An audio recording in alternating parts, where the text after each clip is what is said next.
C'est les vacances d'été, mais le 1er août sera quand même marqué par des changements pour les Françaises et les Français. On fait le point. Les taux des livrets d'épargne vont être revus à la baisse. En cause, la diminution du niveau de l'inflation contenue à 0,88% au premier semestre 2025. La chute la plus importante concerne le livret A.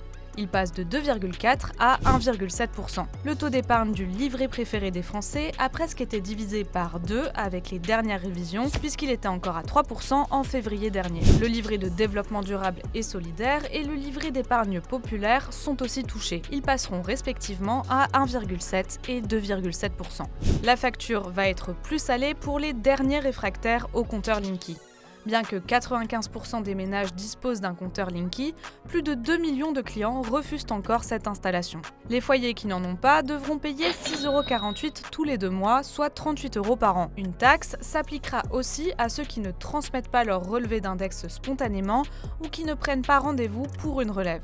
4,14 € s'ajouteront tous les 2 mois, soit 24,84 € par an.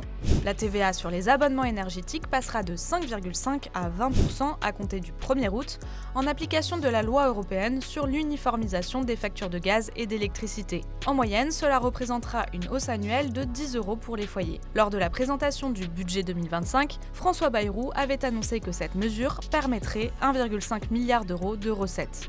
Le 1er août est aussi le dernier jour pour les remboursements fiscaux. Pour les foyers ayant payé trop d'impôts cette année, un remboursement fiscal se fera au plus tard à cette date. Le virement est généralement automatique et fait directement sur le compte en banque de la personne concernée.